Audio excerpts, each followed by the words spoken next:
between the levels of hate violence we're having and the domestic terrorism that we're seeing and the administration's lack of interest in dealing with these issues, it's a pretty perilous time for people in the United States.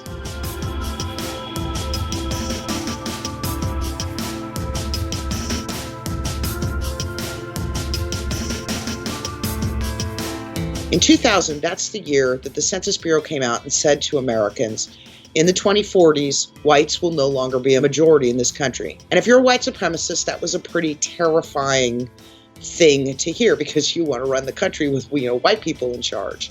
And that fueled a backlash that was heightened by the economic crisis in 2007 and 8 and by the election of the first African-American president. And that backlash has come to roost in many ways with the Trump campaign. We have seen a wave of hate crimes break out across this country that are basically unprecedented. Donald J. Trump is calling for a total and complete shutdown of Muslims entering the United States. But we have some bad hombres here, and we're going to get them out. They're bringing drugs. They're bringing crime. They're rapists. People were emboldened by that kind of talk. And we know that when you sort of rip the shame off of racism, right, when it's effectively endorsed by public figures, it allows these ideas to come in the public domain in a way that they hadn't been prior. Symbolically, it was powerful because it was the first time in my lifetime, and probably yours, that there was a white man standing up and saying no to the rest of the world. You call it terrorism, I call it patriotism. You hear me? Die.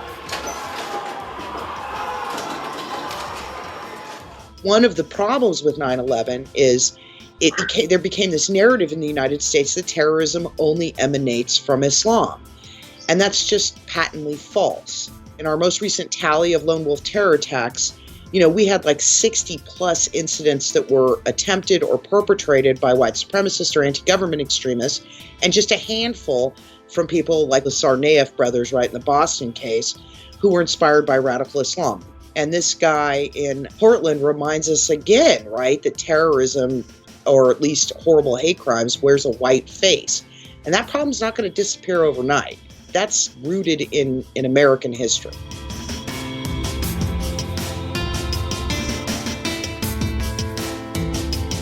One of the problems is when you have tons of online hate speech, in this kind of the same way that Donald Trump emboldened people, it makes it seem normal. And it takes away the stigma that's affiliated with, using the N-word or telling somebody, go back to your country, or what other horrible things you could say, calling gay people terrible things.